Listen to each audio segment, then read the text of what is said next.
Título da nossa lição dessa semana: Reconciliação e Esperança. Na semana passada nós vimos que a cruz de Cristo atingiu uma reconciliação universal. Todos os seres do universo puderam e podem compreender a justiça de Deus ao tratar com Lúcifer, os anjos caídos e o pecado. Nesta semana, nós vamos ver a reconciliação de uma perspectiva individual aplicada a nós seres humanos. Mas antes eu peço que você se inscreva no canal agora mesmo, porque eu estou quase chegando a 700 mil inscritos. Então, eu gostaria muito que você me ajudasse a chegar a este número. Tenho um sonho de meu canal atingir pelo menos 1 milhão de inscritos um dia. Mas você está me ajudando a chegar a 1 milhão de inscritos. Então se inscreva agora mesmo, não deixe já de curtir o vídeo.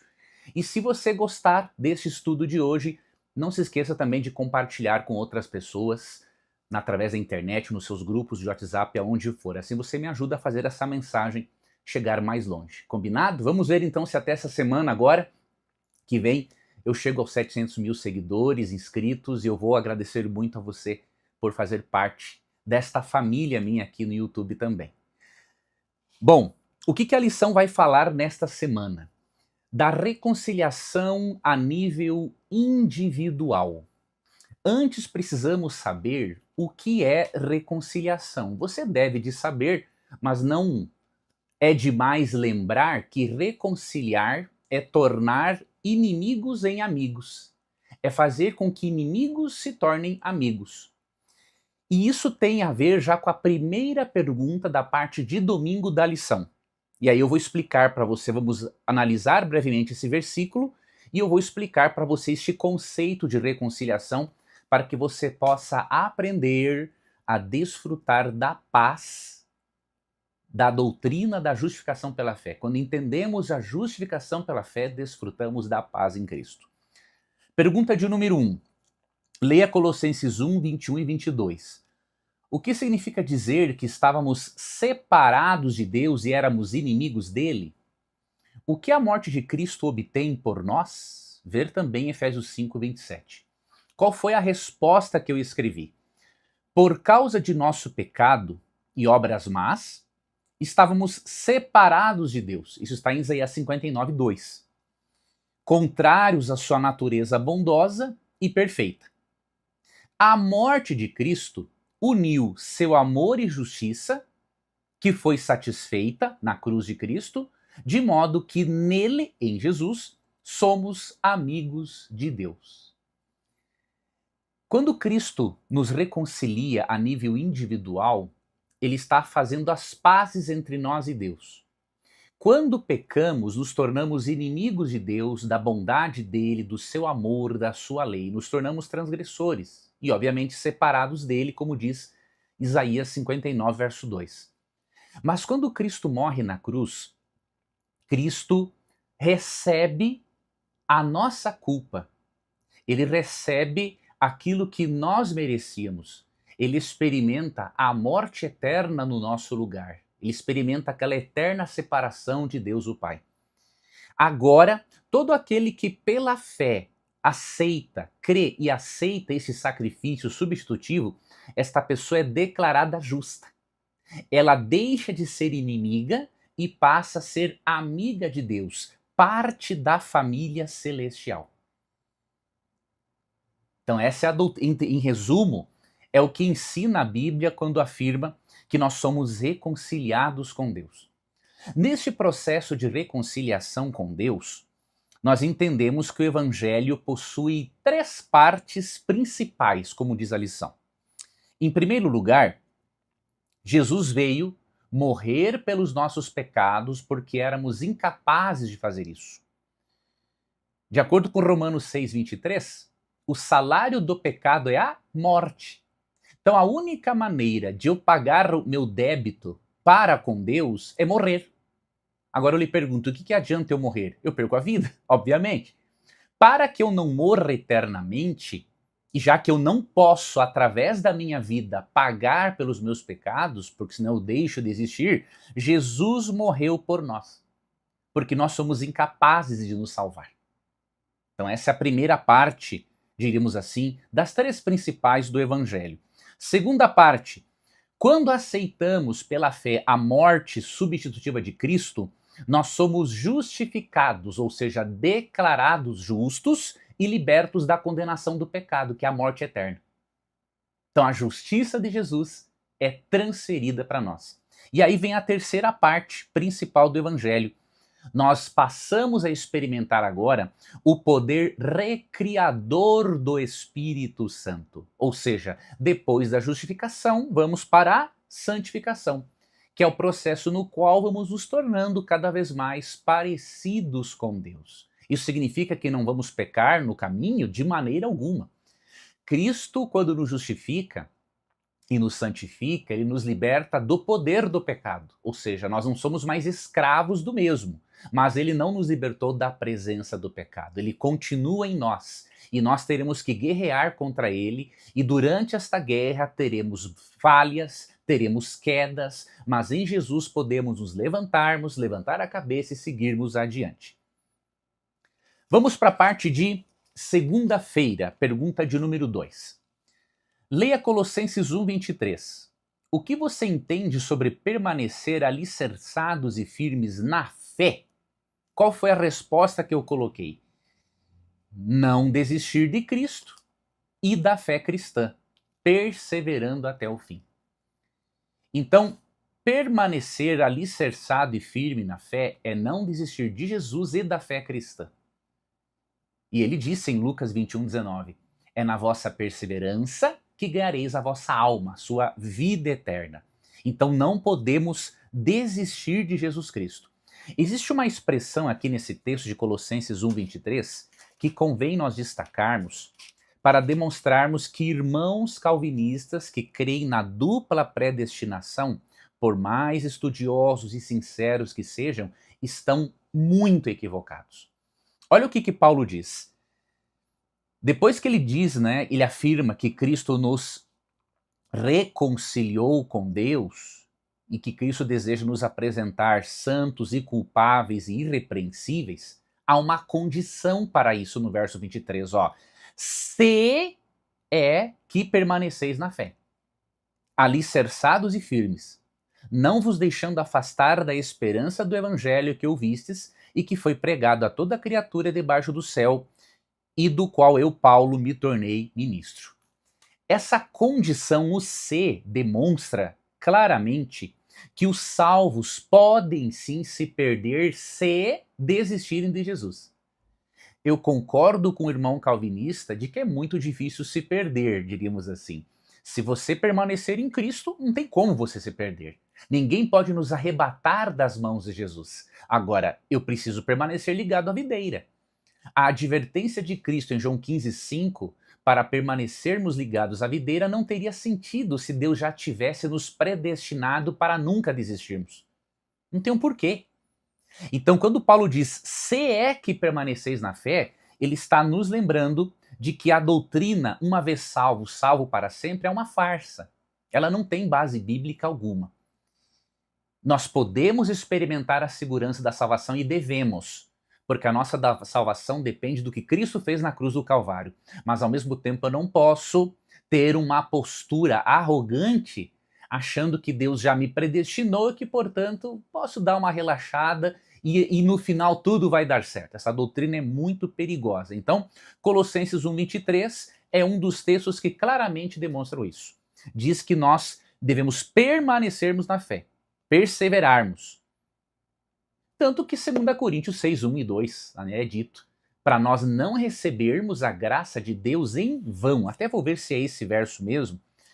Porque se a Bíblia adverte a não recebermos a graça de Deus em vão, significa que é possível receber essa graça em vão. É possível que esta graça deixe de ser operante. Não porque o problema está em Deus na graça, o problema está em mim. 2 Coríntios 6:1. E nós, na qualidade de cooperadores com ele, também vos exortamos a que não recebais em vão a graça de Deus. Ora, se é possível receber em vão a graça de Deus, a pessoa não foi predestinada para nunca desistir de Deus. Então, realmente, a dupla predestinação não tem base bíblica. Sei que existem textos usados a favor disso, mas em outro momento farei um vídeo, entre outros que eu já fiz, para demonstrar que essa doutrina ela não é bíblica mesmo. Pergunta de número 3, parte de terça-feira. Leia Colossenses 1, 24 e 25. O que Paulo escreveu sobre o sofrimento que experimentava por causa de Cristo, quando você lê esses versos, você fica impressionado, impressionada. Paulo escreveu o seguinte, que ele via esses sofrimentos como consequência e parte da sua missão apostólica. Que inteligência espiritual e emocional muito avançados. Ele sabia, primeiramente, que ser apóstolo teria consequências. Porque ao ele estar ao lado do exército de Jesus Cristo, ele estaria contra o exército de Satanás. Então, é óbvio, você vai agradar a um e desagradar a outro inimigo. Não tem como agradar os dois ao mesmo tempo, tá? E ele diz também aqui que isso era parte da missão dele. Os sofrimentos dele eram parte da missão. Agora veja que coisa interessante. Cristo já havia avisado, não apenas ao apóstolo Paulo, mas a todos os seguidores dele, de que a vida, por mais que seja boa, agradável ao lado de Deus, neste mundo de pecado, a vida não é um mar de rosas. Porque em João 16, 33, Jesus disse: estas coisas vos tenho dito para que tenhais paz em mim. No mundo passareis por aflições, mas tende bom ânimo, eu venci o mundo. Jesus não prometeu que não teríamos aflições, mas ele prometeu, sim, que a vitória dele seria a nossa vitória, se nós não desistirmos dele, se nós não nos desligarmos dele. Ao mesmo tempo, olha que interessante, apesar de todo o sofrimento pelo qual o apóstolo passou, e até vou deixar aqui depois se você quiser analisar, um capítulo onde Paulo relaciona os seus sofrimentos, isso aqui não é brincadeira. Paulo foi uma das pessoas que mais sofreram. Ó, 2 Coríntios 11, leia dos versos 16 até o versículo 33, fala de todos os sofrimentos do apóstolo Paulo. E sabe o que ele disse? Em Romanos 8, 18, ele disse que esses sofrimentos pelos quais ele passou e nós passamos não podem ser comparados com a glória a ser revelada em nós. Olha que bênção! Apesar de tudo que Paulo passou, ele falou o seguinte, olha, isso aqui ainda não é nada em comparação da glória, das coisas boas que eu vou receber e que você vai receber através de Cristo Jesus na eternidade. Uma outra coisa que percebemos é que os sofrimentos não atrapalharam o ministério do apóstolo Paulo. Por incrível que pareça, você vê em 2 Timóteo 2,9, por exemplo, que mesmo Paulo estando preso, ele disse que a palavra de Deus não estava algemada. Ele poderia estar algemado, mas a palavra de Deus não estava. E como que ele provou isso? O evangelho continuava sendo pregado por outros e por ele. Porque da prisão, Paulo escreveu cartas. Por exemplo, Filipenses, Efésios, Filemon, ele escreveu da prisão. Depois da sua libertação, ele escreveu conselhos a Timóteo, a primeira carta a Timóteo e Tito, e durante a sua prisão final, em uma cela romana, ele escreveu 2 Timóteo. Ou seja, parte do Novo Testamento está em nossas mãos, porque Paulo, mesmo preso, não permitiu que as circunstâncias atrapalhassem a missão dele. Paulo continuou seu ministério mesmo em circunstâncias desfavoráveis. É isso que nós aprendemos aqui nesse texto, entre outras coisas. Parte de quarta-feira, pergunta de número 4. Leia Colossenses 1, 26 e 27. Paulo mencionou 2 vezes o mistério. Que mistério é esse? Quando você lê esse texto, juntamente com Efésios 3, 3 a 6, que está relacionado à pergunta de número 5, você entende que aqui o mistério é o mistério da salvação inclusiva dos gentios e de todo aquele que crer. Para eles era um mistério o fato de a cruz estar disponível também para um não-judeu. Sabe aquele texto de 1 Coríntios 2,9 que diz assim: nem olhos viram, nem ouvidos ouviram, nem jamais penetrou no coração humano que Deus tem preparado para aqueles que o amam? Esse texto ele é aplicado ao céu, mas ele não se refere ao céu. No contexto, Paulo está dizendo o seguinte: nem olhos viram, nem ouvidos ouviram, nem jamais entrou no coração humano o que Deus preparou para aqueles que o amam, ou seja, o fato de ele ter disponibilizado o evangelho também para os gentios. Este é o contexto de 1 Coríntios 2. Então, o mistério da salvação, Paulo trata aqui. E a salvação é um mistério para ele, porque o judeu pensava que apenas quem se tornasse judeu seria salvo. E aí ele recebe uma revelação de Deus. Ele entende melhor as escrituras e percebe que a salvação é inclusiva, não é exclusiva de um povo ou de uma nacionalidade. Pergunta de número 5. Como os textos abaixo sobre o mistério de Deus nos ajudam a entender diferentes aspectos do plano de salvação? Bom, na letra A, sobre Efésios 1, 7 a 10, eu escrevi o seguinte: todas as coisas convergem para Cristo. Então esse é um primeiro aspecto da salvação. A cruz demonstra o amor e a justiça de Deus nos céus e na terra. Então todos convergem, se unem ao redor da cruz, porque a cruz, além de nos salvar da morte eterna, responde às dúvidas do universo. E letra B, Efésios 3, 3 a 6, outro aspecto: gentios são co-herdeiros. O que isso significa? Que o oferecimento da salvação, ele é universal. O oferecimento da salvação é universal. E isso já tem a ver, tem uma ligação com a pergunta de número 6 da parte de quinta. Estamos indo aqui para o final. Leia Colossenses 1, 28 e 29. Qual é o foco de Paulo? Porque ele utilizou as expressões todos, cada um e cada pessoa para a resposta, para destacar a universalidade do evangelho. Quando eu digo que o evangelho é universal, significa que ele é disponibilizado a todos. Não é só os predestinados, tá? Em João 3,16, quando diz assim, e Deus amou ao mundo, não é honesto acrescentar ao texto que Deus amou ao mundo de predestinados. Não.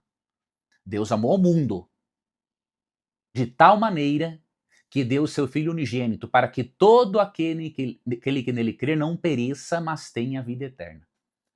Você vê na própria comissão evangélica, em Mateus 28, 19, é para ir por todas as nações, pregar o evangelho a todas as nações, batizando-os em nome do Pai, do Filho e do Espírito Santo.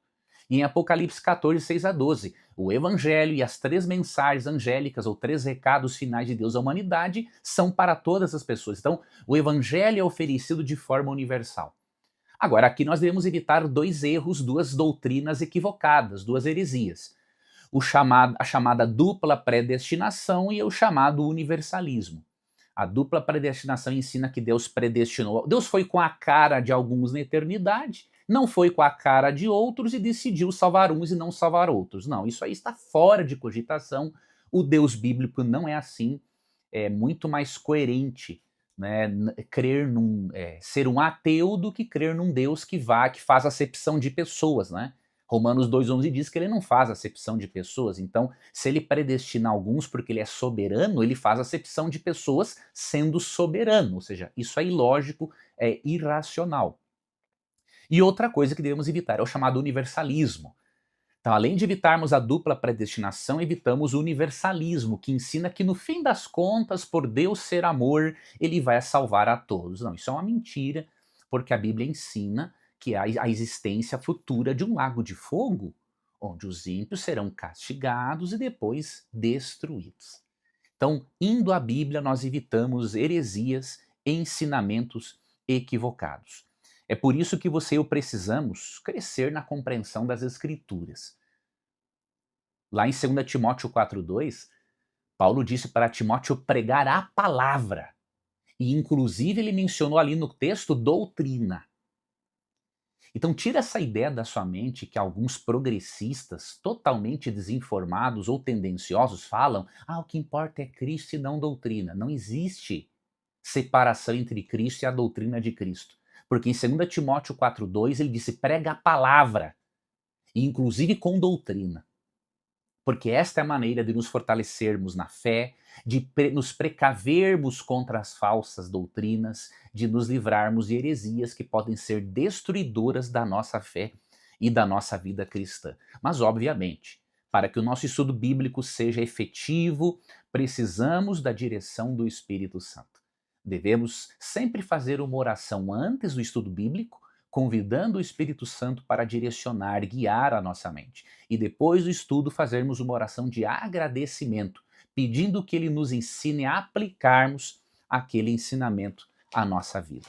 E eu vou finalizar aqui com você na parte de sexta-feira, porque aqui há na verdade há uma, duas, três, quatro parágrafos muito interessantes, mas eu só quero destacar para você aqui esses dois primeiros parágrafos, tá?